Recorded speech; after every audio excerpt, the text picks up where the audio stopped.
A traditional recession indicator is generally within the area of macroeconomics. In that sense, a recession indicator might be gross domestic product, GDP, gross national income, GNI, which on a reductive level means line goes up is good, line goes down is bad. Except of course inflation, in which line goes up is generally not a good thing. However, it turns out there are certain memes that have brought in the concept of non-traditional recession indicators, as regular people notice things around the world that indicate a struggling economy. From the rise in popularity of so-called recession meals and beverages, to buy now pay later services like Klarna being used for DoorDash and Coachella, and concepts like recession pop being back in fashion.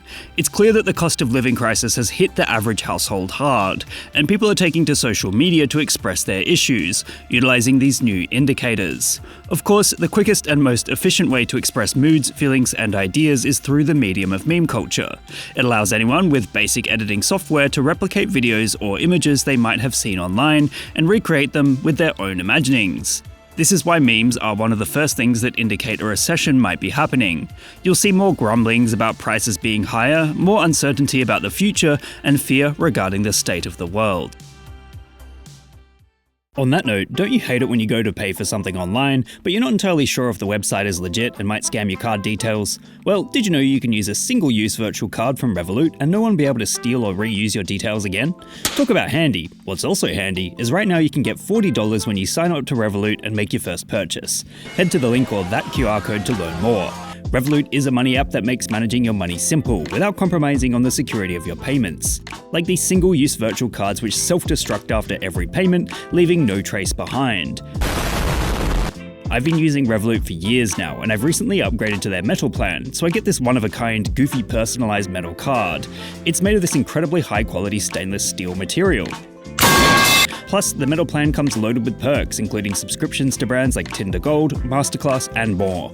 It's super easy to create an account in minutes. Don't forget, you can get $40 when you get the app and make your first purchase. Thanks Revolut for being today's sponsor. It can seem like the world is bouncing from tragedy to tragedy, with no breathing room for a break.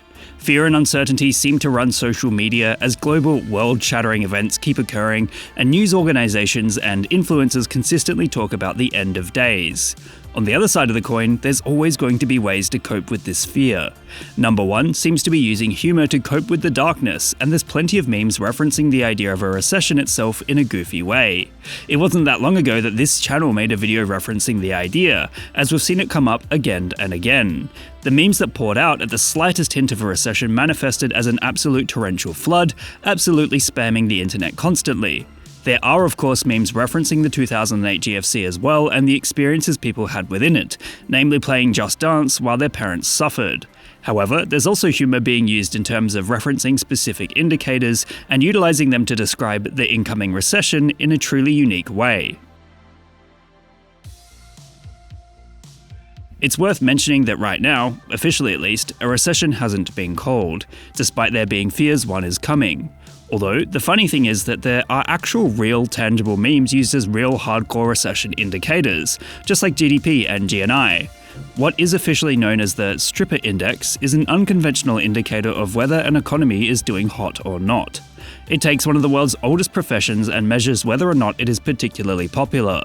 This seems to have begun with the global financial crisis of 2007 to 2009, which apparently saw strippers watch a drop in revenue in the lead up to the burst of the housing bubble.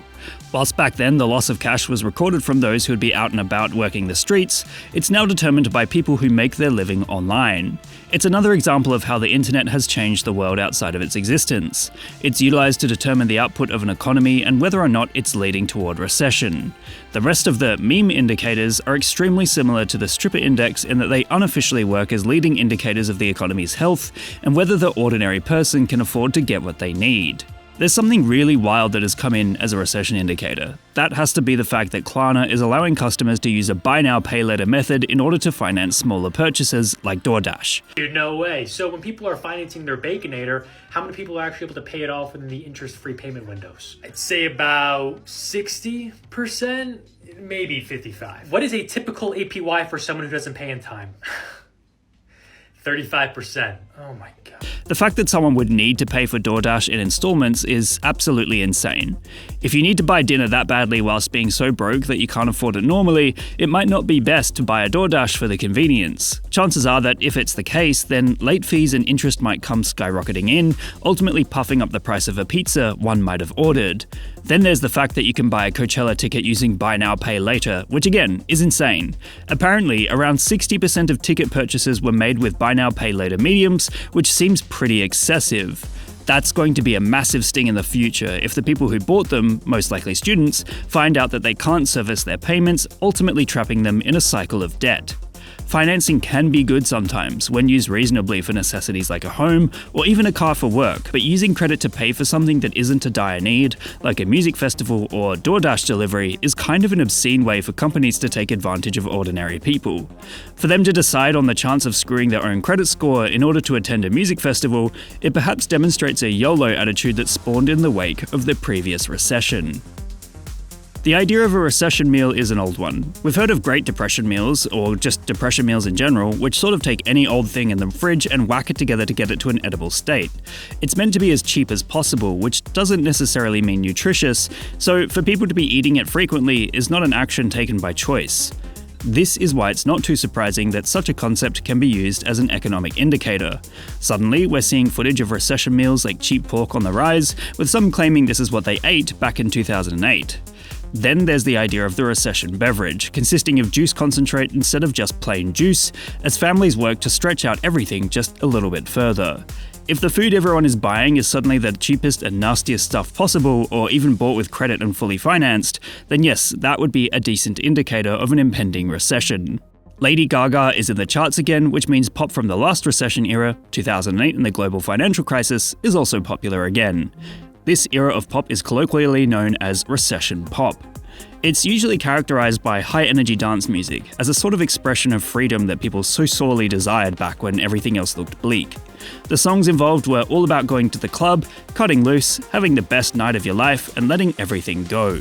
Lady Gaga's song Abracadabra and its popularity is reminiscent of when her hits like Poker Face, Telephone, and Bad Romance all dominated the charts during the GFC. This effectively makes it a recession indicator, as the fact that she, and even previous stars like Katy Perry, despite Katy's lackluster rebrand, are trending could very well indicate that a recession is indeed coming. However, right now, it would seem that, officially at least, there is no recession. There are fears that one is coming, giving the cost of living crisis and general uncertainty a doubt about the future, and that being said, with more non-traditional indicators, we can half-seriously guess what the world might encounter on the horizon. The Stripper Index seems to suggest that earnings have been down over the past couple of years, Buy Now Pay Later programs are financing smaller purchases like DoorDash and Coachella, so-called recession meals and recession beverages are gaining attention, and recession pop is back in the mix as Lady Gaga hits the charts again. All these things have become indicators through their status as memes, ensuring the international public understands the fears of an incoming recession, utilizing the internet to express themselves and potentially predict the economic future. What meme would you guys like me to give a lesson in next? Let me know in the comments below. And remember, like and subscribe!